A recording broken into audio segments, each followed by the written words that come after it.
Yes, hello and welcome everybody to another video, and not a video you would probably expect because this is not Doctor Who related. Yeah, a lot of people actually acknowledged my Stephen King book collection above me in one of my videos when I came back. And yes, I will be doing a collection, and I've got quite a few Stephen King books, about 51, so this video will be split into two parts. Yeah, I've been reading Doctor Who books for quite some time and collecting them for a very long time. And people know that my collection is pretty damn big, but yeah, it's not a Doctor Who book collection for today. That will be another time down the line. And when I read one Stephen King book, I loved it so much, I just went absolutely apeshit of buying them.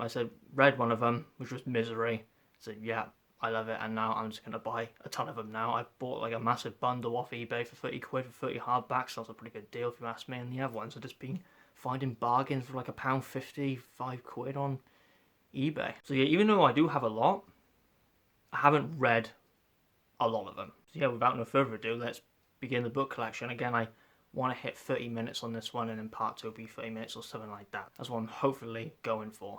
So let's begin. So the first Stephen King book, which was published, I got it in this collection really, which features the Tommyknockers, but I'm not going to talk about the Tommyknockers just yet, just Carrie. And yeah, I have read Carrie. And yeah, it was a pretty good book, it was. About a girl who has telekinetic powers. Has a strong topic of bullying on this one, but yeah, is about, the meaning of the story is about a girl who never experienced happiness in her life. And even though it almost led to something, it just goes downhill for Carrie. And yeah, a pretty dark book. And Stephen King isn't too much of a fan. Definitely the beginning, because it does have some controversial stuff, this one. Like the beginning, for example, the negative view on Christianity and all that. So it's a little bit controversial, and yeah, he did throw this in the bin. Wasn't really a fan of it. But yeah, I can definitely see and agree that, yes, it is a good book, but there just be other Stephen King books which just completely overshadow Carrie. But overall, I think, yeah, it definitely deserves a read, and I give it an 8 out of 10. Again, I'll talk about the Tommyknockers when I actually get to the Tommyknockers in publication order. Yeah, I've got kind of an odd edition. It's the only one I just found at the time. I got this in a bundle with Salem's Lot and Shining All movie edition books. Yeah, only one I found at the time. I would like to replace it because I don't really like this. Next is Salem's Lot. This is one of my most anticipated ones and one I want to read next. So, it just sounds like a classic vampire story, this one. I'm a massive fan of horror, and it doesn't make much sense that I've only quite recently got into Stephen King, because horror I absolutely adore it, and he's known as the king of horror, so that makes no sense, that does. But yeah, this is one of my most anticipated ones. Got some interesting stuff on this one, but it was originally called, well, the original title of this was Second Coming, but the publisher wasn't really a fan of the title, so then it was changed to Jerusalem's Lot, and then shortened down to Salem's Lot. And Jerusalem's Lot was a short story in Night Shift, which I believe is the prequel to this. It sounds like my cup of tea. I love Hammer House of Horror sort of stuff, and this just sounds like Hammer Horror. Next is The Shining. Of course, a classic. I have not read this one. And to say that in a Stephen King book collection, posting it on YouTube, I might as well have a death wish. I've seen the movie.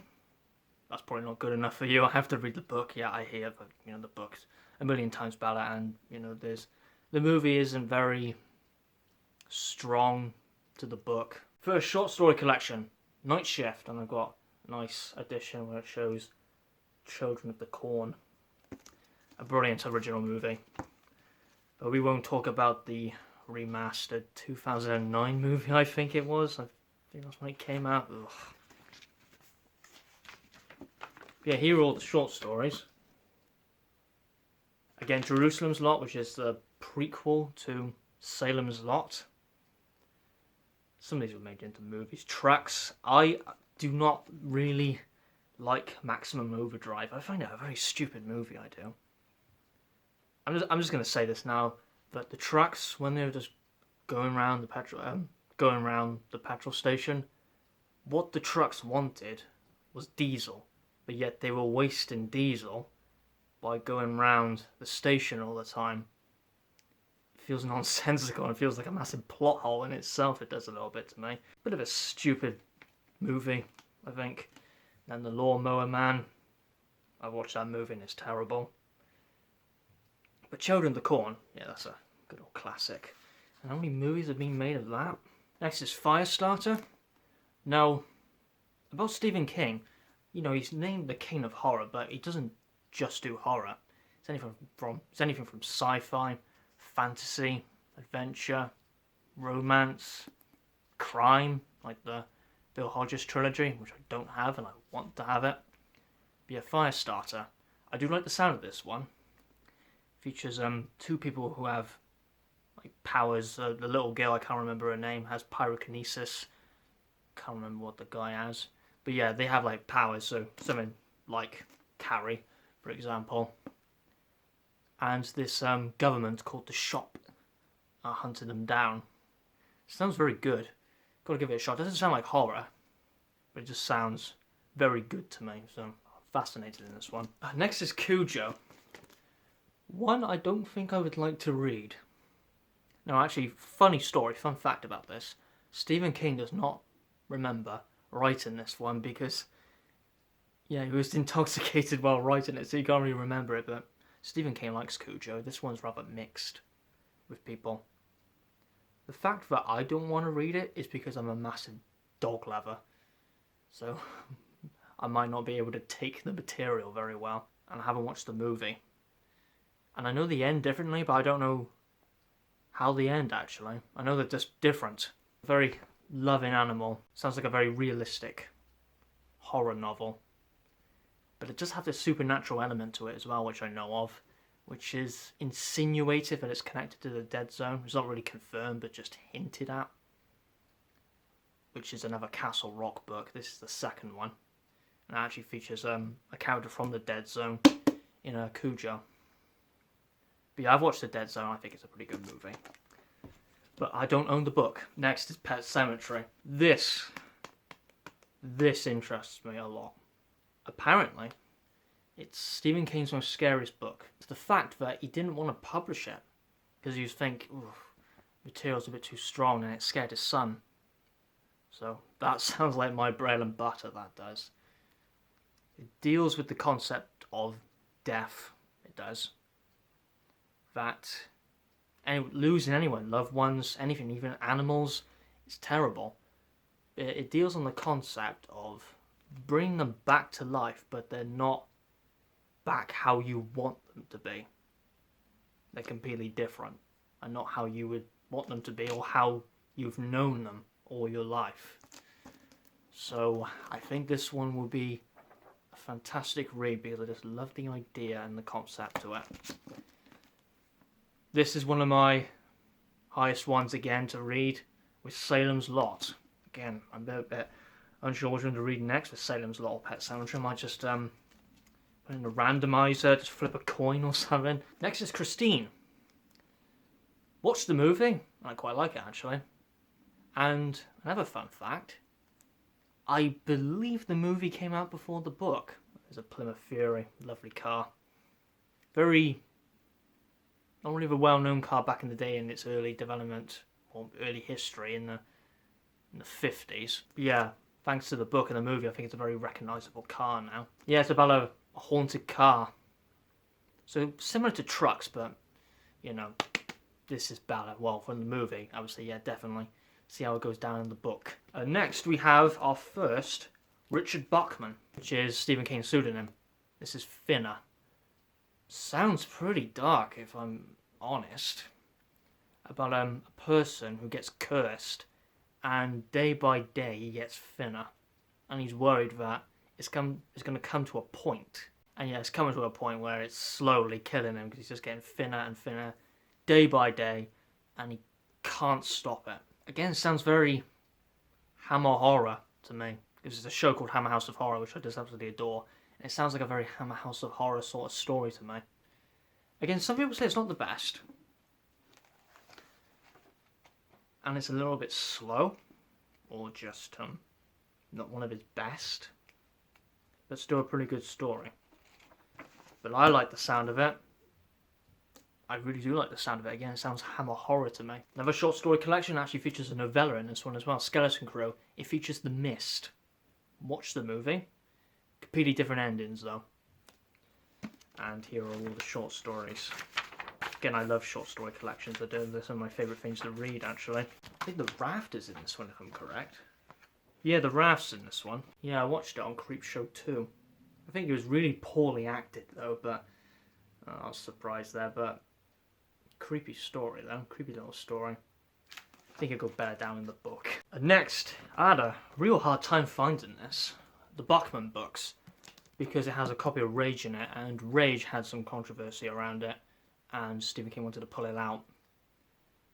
So yeah, if you want to get a copy of this with Rage, you have to find an earlier copy. And the hardback's a little bit difficult to find, it's very expensive.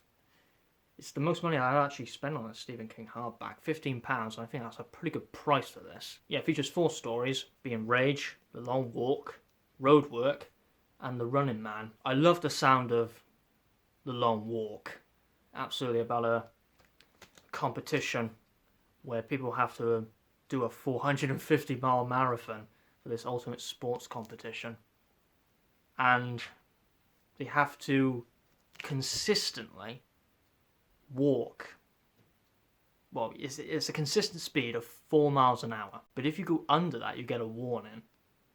And if you have like 3 strikes and you're out, you're dead, you're killed. And to walk 450 miles with a pace of 4 miles an hour, that would take about 140 hours to work it out as an estimate. I love the sound of the Long Walk. The Running Man seems very good too. A TV game show, very similar to Vengeance on Varos. If to my Doctor Who fans, if you like Vengeance on Varos, then you'll love the Running Man, and a good film as well. Next up is It, regarded as his best work along with The Stand. I got a UK edition, but sometimes I don't really mind which edition I get, but I would love a US edition of It and The Stand because it just looks so bloody snazzy, it does. You know, I love big hardbacks like this, and to have it with It and The Stand, I think I can make an exception with It and Stand because those two are Stephen King's like ultimate triumphs. And again, love to read it. I still haven't read it, and that's a horrible thing to say. That's a really bad thing to say in a Stephen King book collection. I haven't read it. Of course you're going to get comments down below absolutely raging at you. I've got to read it. I don't need to tell you the story of it because everyone knows it. Eyes of the Dragon. Sounds like a fantasy novel connected to Dark Tower universe. Stephen King's like ultimate universe, and like all his books, for example, connect to the Dark Tower. But you have like books which are more directly linked to the Dark Tower, and Eyes of the Dragon is one of them because it features Randall Flagg, who is a beloved character, a loved villain in Stephen King's universe. Doesn't sound one I would rush to, really, but I'd give it a shot one day. Because I'm not too much thinking of getting into the Dark Tower just yet, because I only have one Dark Tower book. I would like to read his standalone stuff first and then proceed into the big stuff, for example. But yeah, this is like a fantasy sort of book.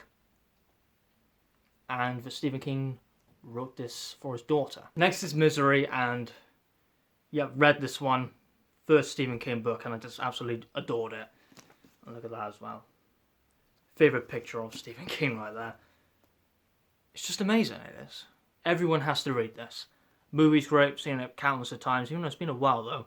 Seen it countless times, and in my opinion, I would say yeah, it's the best Stephen King film adaptation. And the book is even better. It's a lot more darker and gritty gravitas, and Annie is a lot more just scarier in the book. Again, a few different changes in the book, like for example the famous sledgehammer scene in the movie.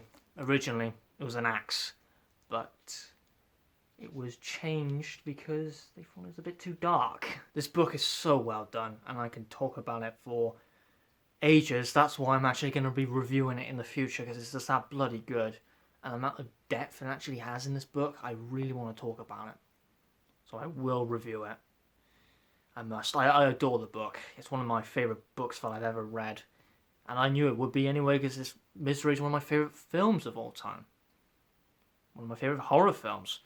Adore it. If you haven't read it, then yeah, you must. It's a classic. Next is Tommyknockers.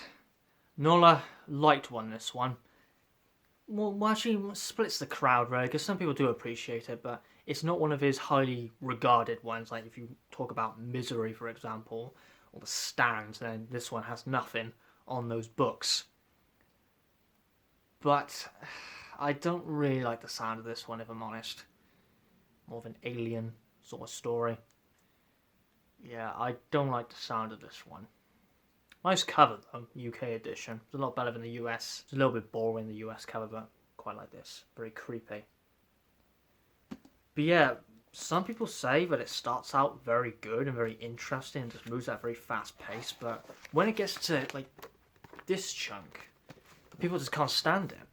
But it has terrible pacing issues and the story just goes to silly areas or something like that. It just completely messes up during that part, is what I get out of this book. So I might just stay away from it. I'll probably give it a shot again. Obviously, I'll give it a shot eventually. But not right now. Let's get some good ones first, which I know are going to be classics like Salems Lot or Pet Sematary or It Stand, you know. This one I'll leave later. Next we have another Castle Rock story. The Dark Half also have UK edition, which is a lot more nicer.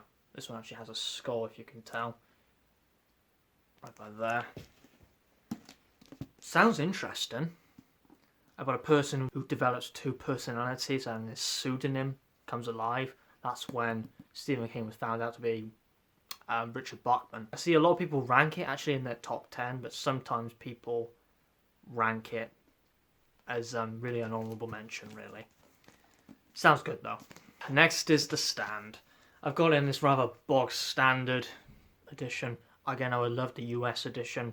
The uncut and complete edition I would love.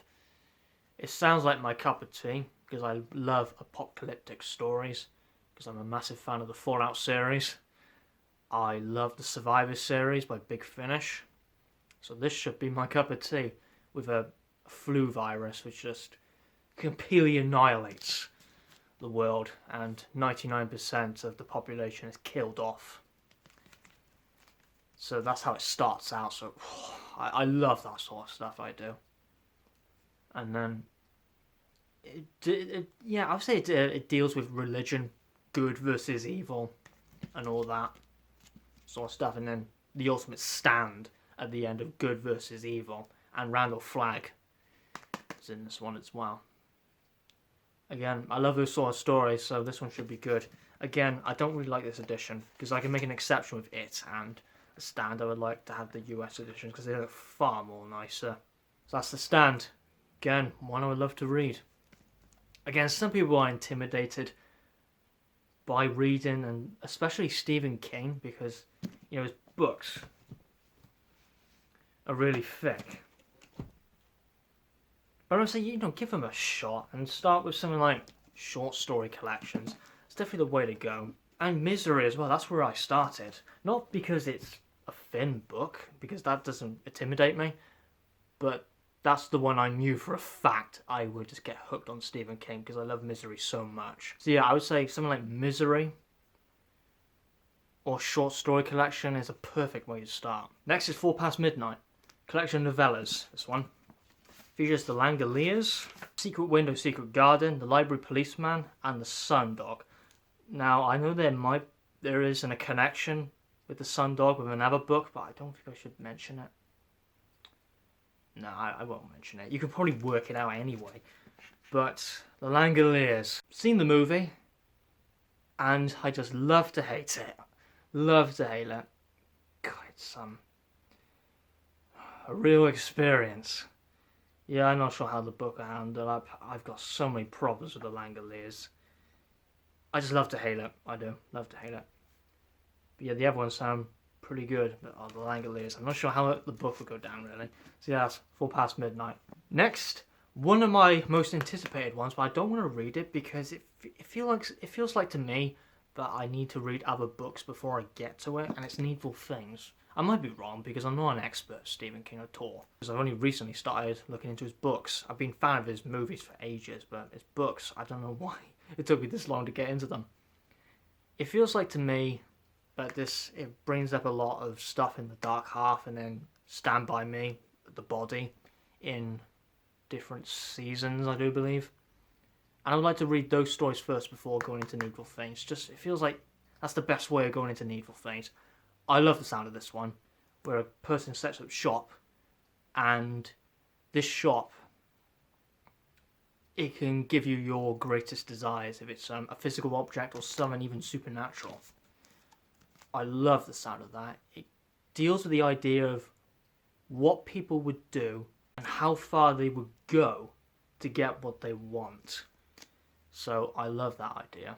Because everyone has dreams, so they want something, as do I, as do everyone else, and what will be the lengths where people would go to get what they want. I love the sound of that. Sounds great. And yet deals with supernatural stuff.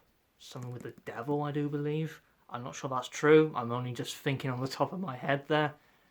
Again, it's not going to be one I'm going to read straight away because I'd like to read some other ones to get into it, because I've heard that the Dark Half has little bits to do with this one, and The Body, because it features a character in The Body who is in Needful Things.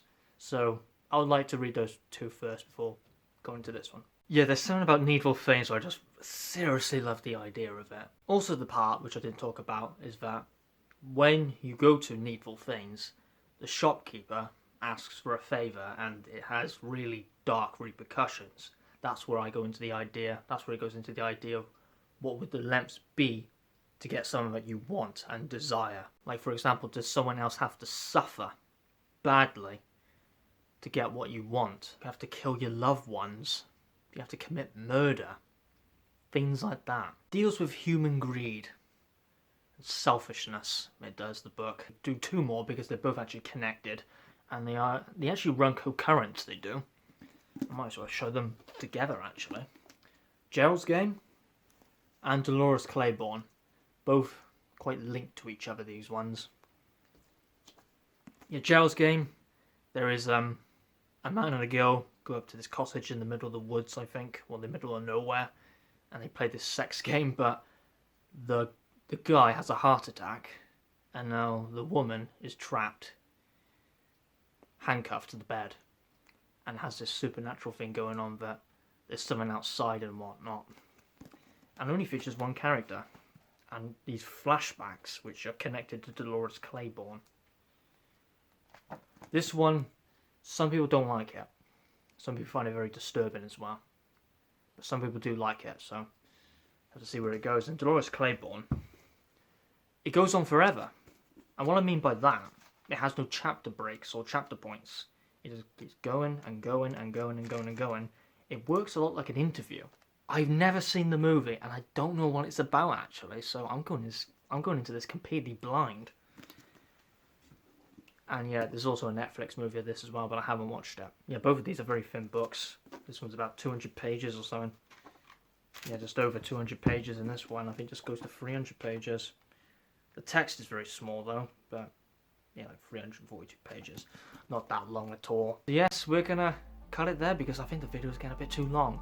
Yeah, the rest of it will be done in part 2. So yeah, a little bit of a wait until part 2. Can't do it tomorrow because I'm busy tomorrow. This is recorded on the 8th of December and it will be coming out on the 8th of December. So thanks for watching, and of course, see you in part 2. Not sure when it will be, and have a good one.